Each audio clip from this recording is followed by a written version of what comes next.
in a forgotten corner of a gritty border town, where shadows stretch longer than the law. Young women are vanishing without a trace. Social worker Elena Vasquez, known for protecting the most vulnerable, follows the clues no one else dares to. But when she disappears while investigating a lead, her cousin, FBI agent David Reyes, is pulled into a deadly web of trafficking, corruption, and hidden enemies.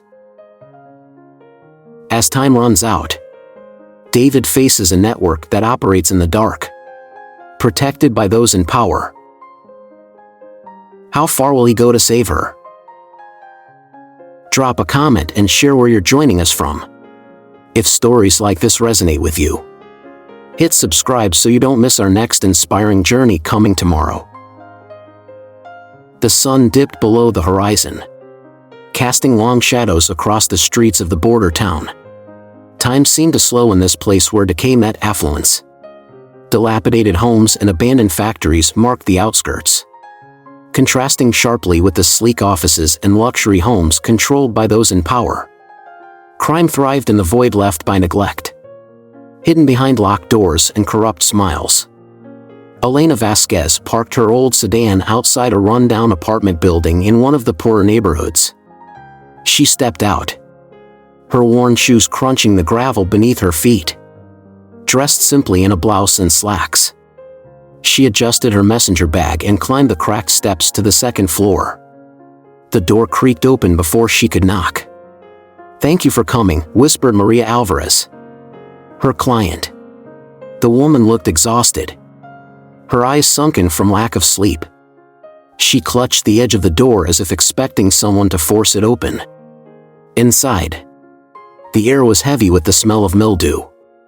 Elena sat across from Maria at a small table cluttered with papers and bills. The dim light from a single lamp barely illuminated the room. "It's about my daughter, Sophia," Maria began, her voice trembling. "She's been missing for 3 days. The police, they won't help. They say she probably ran off. But I know she wouldn't." Elena leaned forward, her expression calm but attentive. "Did anything seem off before she disappeared? Did she mention anyone new or places she'd been?" Maria hesitated before answering. "She said something about a job offer. A friend introduced her to a man who promised work in a nearby town. But I never met him. She just vanished." Elena's stomach tightened. She had heard similar stories before, young women lured with promises of work, then never seen again. "Do you have the friend's name?" she asked gently. "Angela.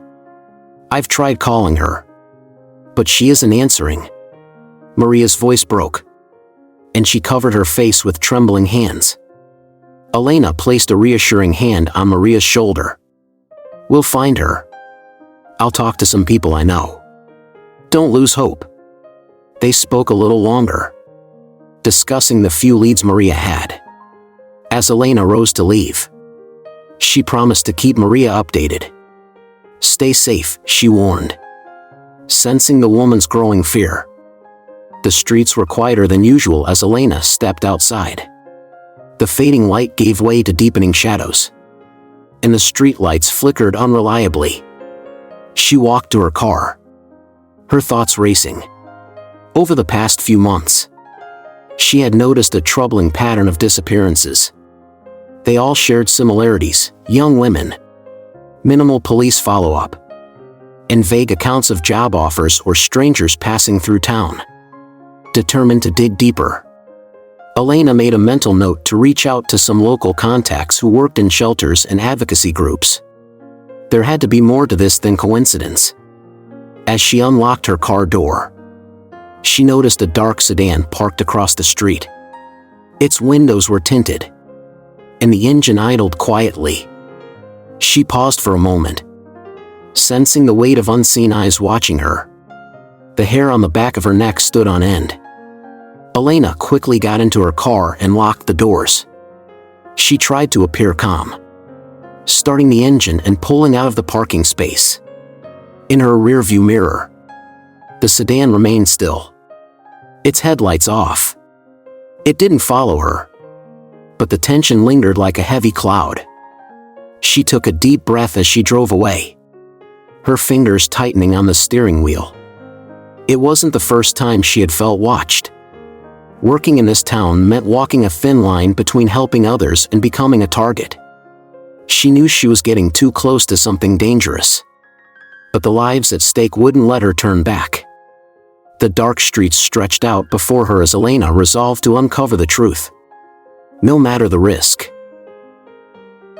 Elena Vasquez sat in her small office, reviewing notes from her meeting with Maria Alvarez. The stories she had heard echoed in her mind: young women disappearing without a trace, police dismissing concerns as runaway cases.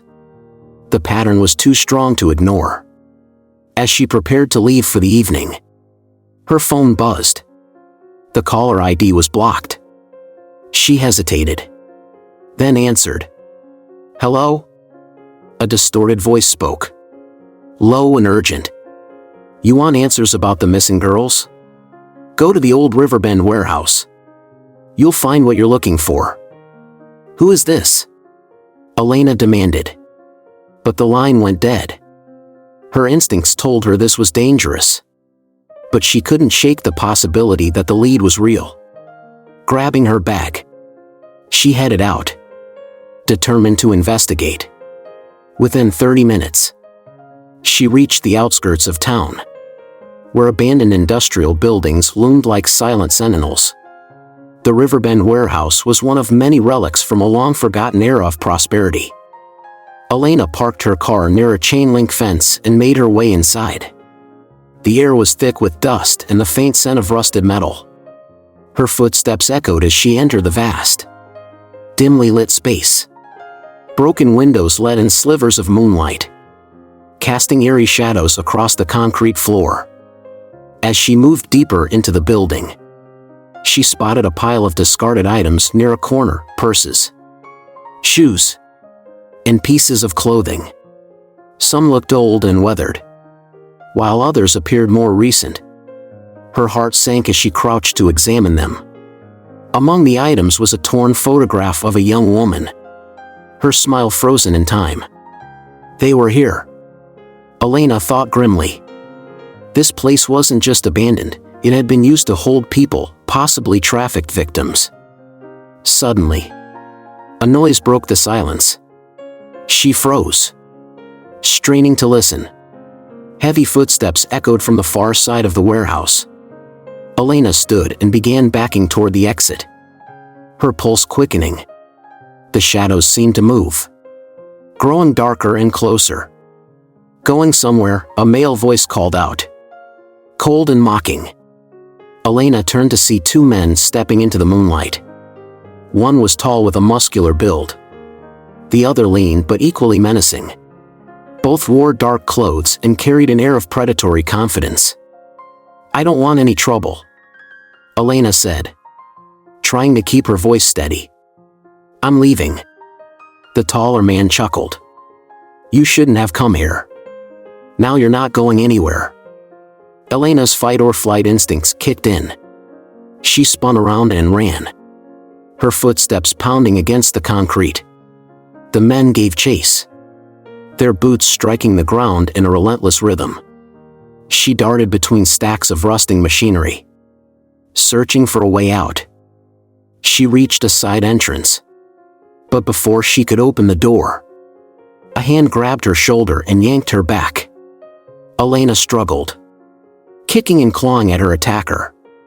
The lean man cursed as her nails raked across his face, but the taller one quickly grabbed her arms and pinned them behind her. "Feisty," the tall man muttered. "Too bad it won't help you."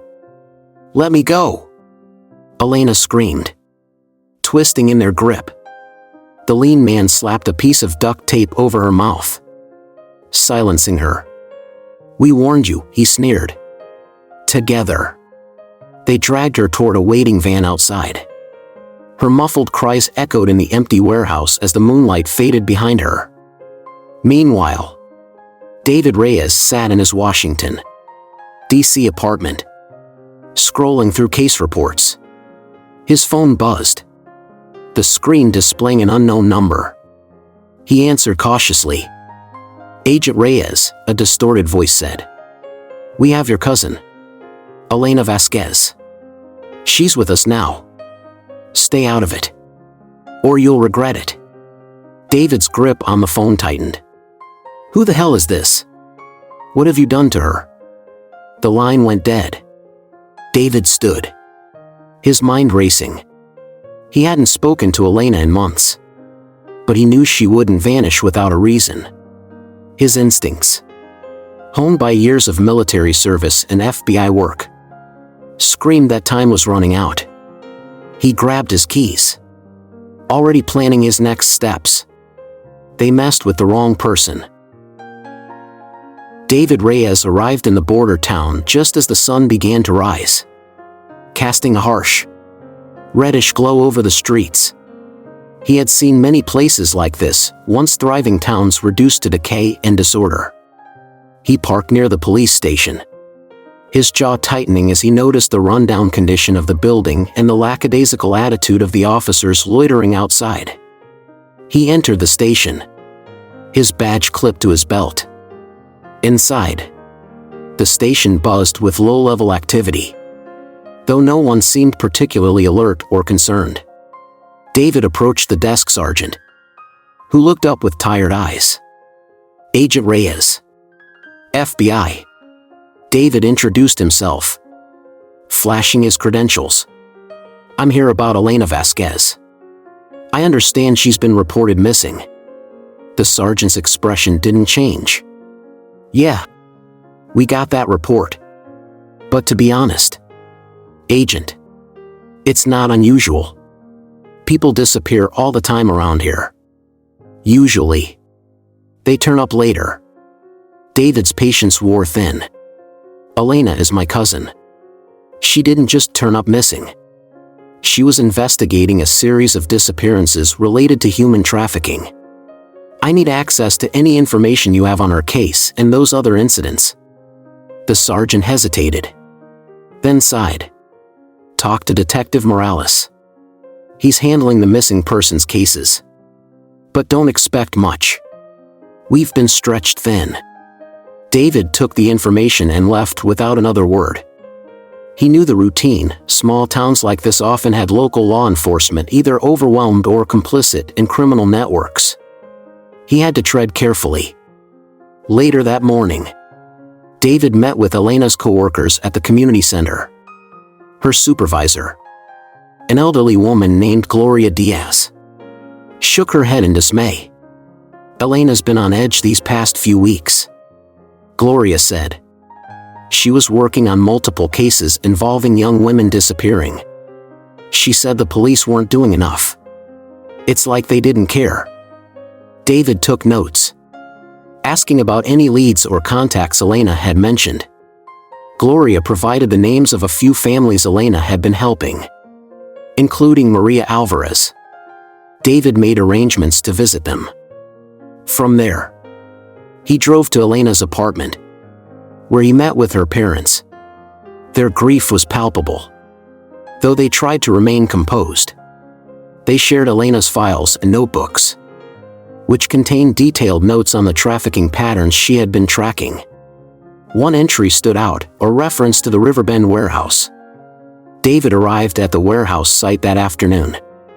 The building loomed in silence, its broken windows and rusted exterior giving it an ominous presence. He stepped inside, his senses on high alert. The air was thick with dust and the faint metallic scent of rust.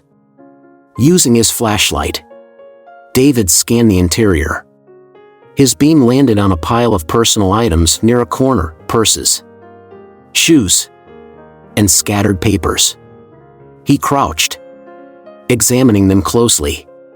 Some of the items appeared to have been there for a while others were more recent. Among the debris, he found a phone case with a cracked screen and a bracelet that matched a description given by Maria Alvarez. Elena was here, he thought grimly. He took photos of the scene, then moved further into the warehouse. There were signs of recent activity, footprints in the dust, tire tracks near a side entrance. As he followed the trail, a creeping suspicion grew in his mind. This wasn't just an abandoned hideout. The traffickers had used it as a staging area, possibly under the noses of the authorities. His thoughts were interrupted by the sound of a vehicle pulling up outside. David quickly retreated into the shadows near a side exit. From his concealed position, he saw a patrol car idling by the warehouse gate. 2 officers stepped out, scanning the area casually but without urgency. They exchanged a few words and then left after only a brief inspection. David's suspicions deepened. Either the officers were deliberately avoiding a thorough search, or they were poorly trained. Neither scenario gave him confidence in the integrity of the local police. Once the area was clear, David returned to his car and contacted his FBI field office. "I need everything we have on trafficking operations near the border," he instructed. "Focus on missing persons cases in this region. I'm connecting the dots. And this town is in the middle of something big." He ended the call, his mind racing. The evidence pointed to a larger network operating with local cooperation. If he wanted to find Elena and the other missing women, he would have to work around the system. This was only the beginning. If you enjoyed this story, please subscribe to our channel. It means so much to us. Now, let's get back to the story. David Reyes sat across from Rosa Martinez in a modest office at the local women's shelter. The walls were lined with brochures on domestic violence, trafficking, and legal aid. Rosa, a 32-year-old advocate, had a quiet strength in her eyes, the kind that came from surviving the unthinkable. She had once been a victim of the very trafficking network David was investigating, but she had fought her way out and now dedicated her life to helping others. "Your cousin Elena's disappearance fits a pattern," Rosa said, her voice steady. "They target women who dig too deep or cause problems for their operations. I've seen it happen before." David leaned forward, his expression serious. "I need to understand how this network operates. Who's running it?" Rosa sighed and crossed her arms. "It's not just one person. The traffickers are backed by a coalition of criminal groups. They operate through layers, recruiters, enforcers, and financiers. Safe houses along rural routes are used to move people across borders, and anyone who threatens the operation is silenced." "Do you have any names?" David asked. "There's a businessman named Miguel Ortiz. He funds much of the operation in this region," Rosa explained. "But your biggest obstacle will be Sheriff Cole. He's been in power for years and has deep ties to the network. He looks the other way and keeps people off their trail." David clenched his jaw. "So he's protecting them. That explains why the local police have been dragging their feet." Rosa nodded. "Cole's not someone you can confront directly. He's got influence, and he'll make sure you hit roadblocks if you push too hard." Despite the gravity of the situation, David felt a sense of solidarity with Rosa. They both understood the stakes. "Thank you for trusting me with this," he said. "I know you're putting yourself at risk by talking to me. I'm already a target." Rosa replied with a faint smile. "But that's why I'm here, to fight for the people these criminals exploit. If I can help bring them down, it's worth it." They sat in silence for a moment, united by their shared mission. David knew that with Rosa's guidance, he had a better chance of exposing the truth and saving Elena. The fight was just beginning, and he wasn't in it alone. David Reyes entered the sheriff's office, his eyes narrowing as he took in the scene. Deputies moved lazily through their routines, some eyeing him with suspicion. Sheriff Cole's office door was slightly ajar, and David knocked once before stepping inside. The sheriff. A tall man in his mid-50s with graying hair and a commanding presence. Looked up with a forced smile. Agent Reyes. Cole greeted, leaning back in his chair. What brings the FBI to my town? David didn't waste time. I'm here about my cousin, Elena Vasquez. She's missing. And I've uncovered evidence suggesting she was taken by a human trafficking network operating in this area. I need full cooperation from your department. Cole's smile faded, replaced by a neutral mask. That's a serious accusation. But as I've told others, people come and go around here. It's a border town, lots of movement, lots of stories. Maybe your cousin got caught up in something else. David's jaw tightened. She was investigating disappearances linked to trafficking. The fact that your department hasn't made any progress on these cases raises questions. Cole chuckled softly, shaking his head. Look, Agent. I know how things work in your world, big cases, big headlines. But around here, it's different. We're stretched thin, dealing with everything from smuggling to gang violence. We do what we can. David leaned forward, his voice dropping. You're either incompetent or complicit. Sheriff. Which is it? The room fell into a tense silence.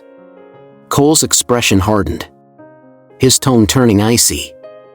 Watch yourself, Agent. You're new here. You don't know how things work. Sometimes it's best to leave well enough alone. David met his gaze without flinching. I'm not leaving anything alone. Elena isn't just another missing person. And I'm going to find her. If you're in the way, I'll make sure everyone knows exactly what you're covering up. Cole's eyes flickered with a brief flash of anger, but he quickly regained his composure. Good luck with that, he said coldly. You'll find this town has a way of taking care of its own. After leaving the sheriff's office, David drove to a local government building and requested access to financial records. He knew Cole was hiding something, and he didn't have to search long to find it. A series of suspicious transactions linked the sheriff's office to Miguel Ortiz, a known trafficker and businessman.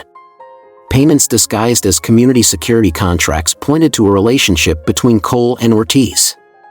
David photographed the documents and contacted a trusted journalist, Rebecca Allen, who worked for a national investigative outlet. Over the phone, he explained the situation. I have evidence linking local law enforcement to a trafficking operation, he said. I'll send you the files. Publish it, make it public. I need this to put pressure on them. Rebecca agreed. And within hours, the story began circulating online. Local residents started asking questions. And David knew that Cole's network of protection was beginning to fray. Later that night, David was driving along a desolate rural road when he noticed headlights in his rearview mirror. A black SUV approached rapidly, its high beams blinding him momentarily. David's instincts kicked in. He accelerated, veering off onto a side road. But the SUV followed. They were trying to box him in. David reached for his phone and quickly sent his location to a colleague. He swerved sharply to avoid a second vehicle that appeared ahead of him, blocking the road. The SUV behind him closed the distance, forcing him onto a narrow dirt path lined with trees. His tires kicked up clouds of dust as he pushed the car to its limits. Shots rang out, hitting the back of his vehicle. David gritted his teeth, maintaining control as he scanned for an escape route. He spotted a narrow opening between two large boulders and took the turn at high speed. The pursuing SUV struggled to follow and clipped one of the rocks, spinning out of control. David didn't slow down. He drove through a winding trail until he reached a small clearing where he killed the engine and the lights. He sat in silence, listening for any signs of pursuit. The night was still, except for the distant sound of an engine retreating. He exhaled slowly, his heart pounding. They had tried to take him out, which meant he was getting close. The network was desperate to protect itself. But David was just as determined. He restarted the car and drove toward town, knowing the fight was far from over. He would expose every last piece of their operation, no matter the cost.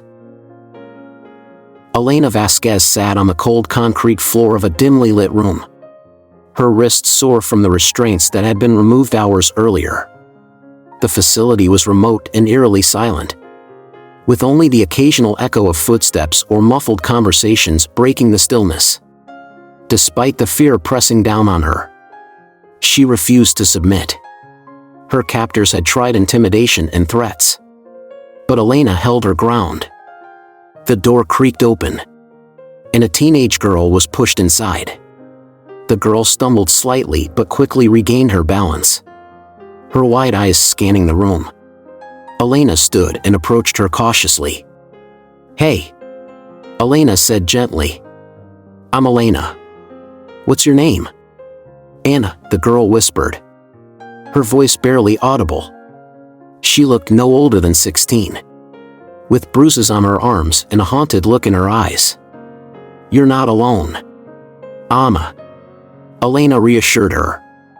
"We're going to get out of here." Anna shook her head. "They watch everything. No one escapes.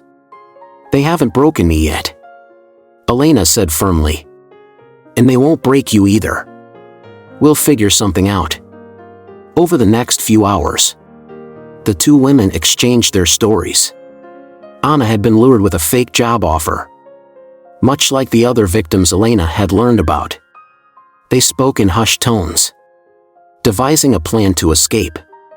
Elena knew the facility's layout was a disadvantage, but she also knew the traffickers underestimated her. Their conversations didn't go unnoticed. A guard entered the room later, glaring at both of them. "No more talking," he barked, pointing a finger at Elena. "You're causing too much trouble." The door slammed shut, and Elena heard the click of a new lock mechanism being engaged. Security had been tightened, confirming that the traffickers were beginning to see her as a threat. Instead of feeling defeated, she took it as a sign that her defiance was working. "I told you they're scared of us," Elena whispered to Anna with a faint smile. "That's our advantage. Stay strong. Okay?" Anna nodded slowly, a glimmer of hope returning to her eyes. For the first time in days, she felt a spark of courage. With Elena by her side, she wasn't entirely powerless anymore. Together, they would find a way out. David Reyes and Rosa Martinez stood in a dimly lit storage room at the women's shelter, poring over a map spread across an old table. Rosa pointed to a remote compound located just outside the town. "This is it," she said. "It's where they move high-value captives before transporting them across the border. I've confirmed it with two of the survivors I spoke to."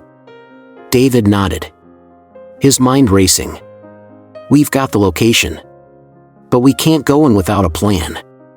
These traffickers are well organized, and we don't know how many people they've got guarding the place." Rosa folded her arms, concern etched on her face. "You also have to watch your back. If Sheriff Cole finds out, he'll sabotage this operation, which is why we're keeping this under wraps." David replied, "I'm only involving officers I trust. No leaks." Over the next few hours, David reached out to his FBI field office and a select group of local officers known for their integrity. The team was small but efficient, experienced agents and officers who understood the stakes. As night fell, the tactical unit assembled near an isolated dirt road leading to the compound. Dressed in black tactical gear, David gave the final briefing. "We go in quiet. Our priority is securing the captives. But be prepared for resistance. We don't know how heavily armed they'll be." Rosa watched from a distance, her expression tense but hopeful. She had done her part by providing intelligence. But now it was up to David and his team.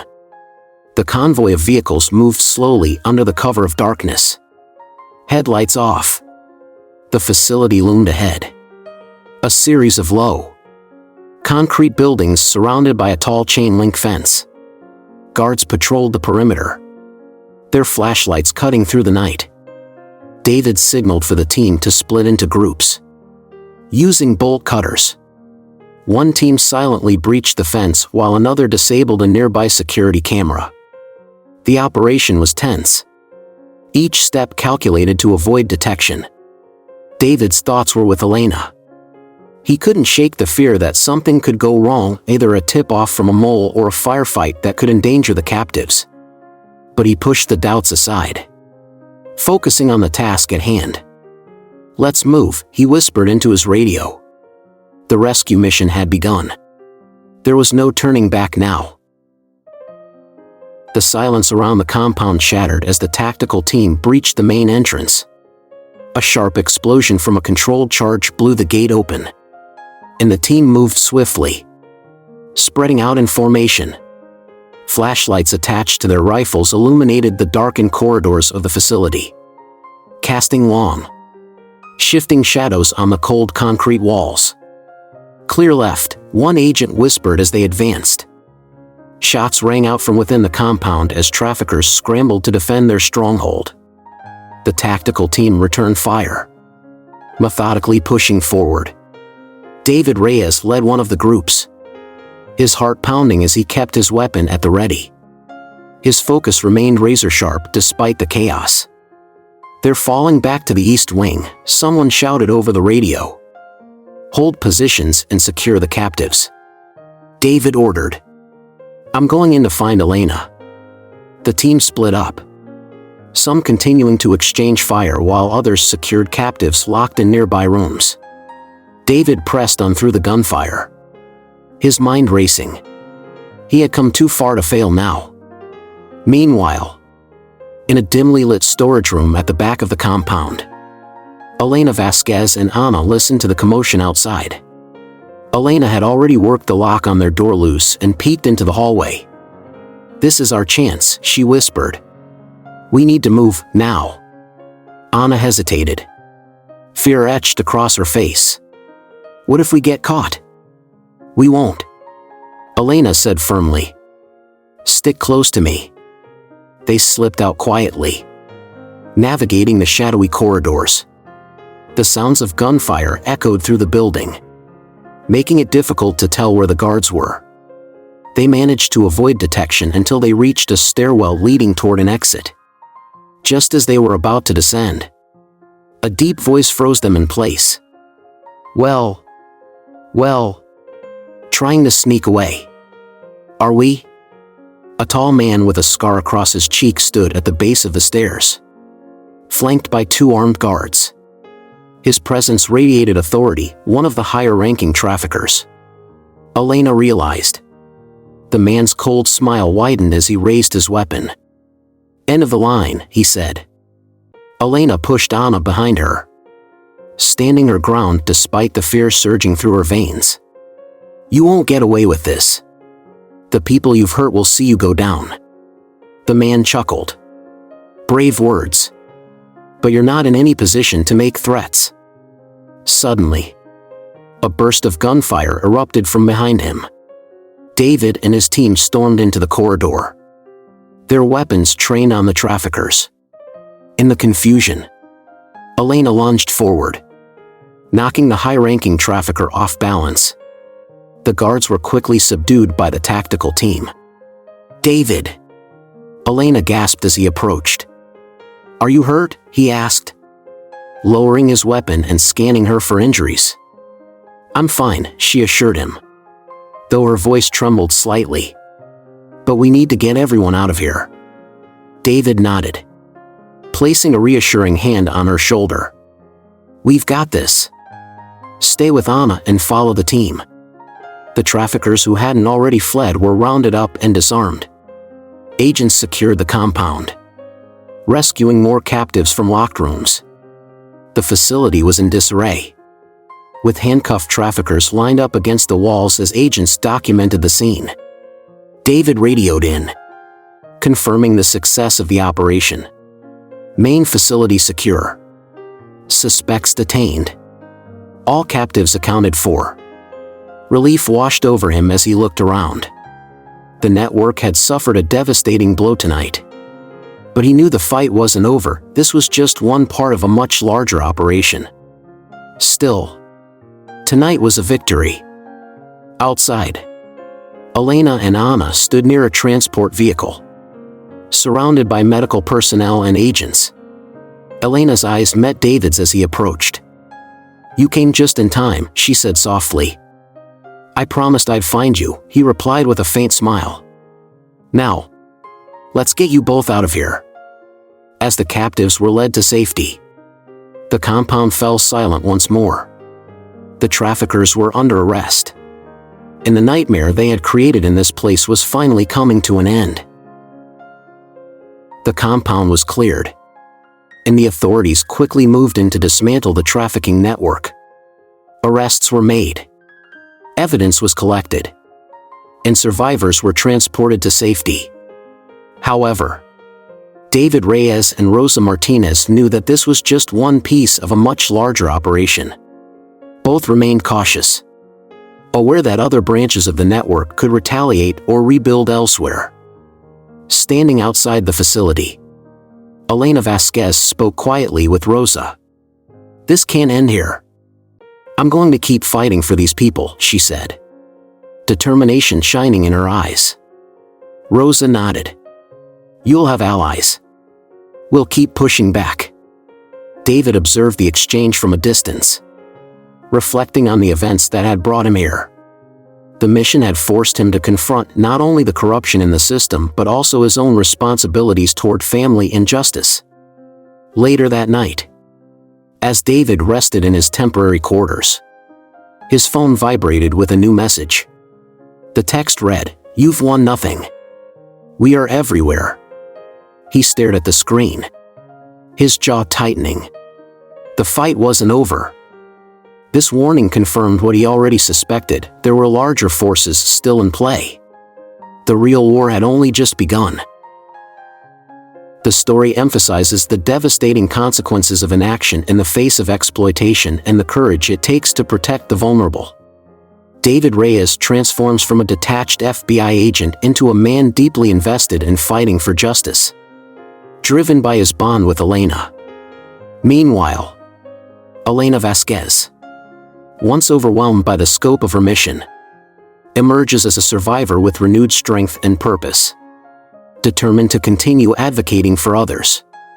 Together, they stand united, knowing their battle against organized crime and corruption is far from over but fully prepared for the challenges ahead.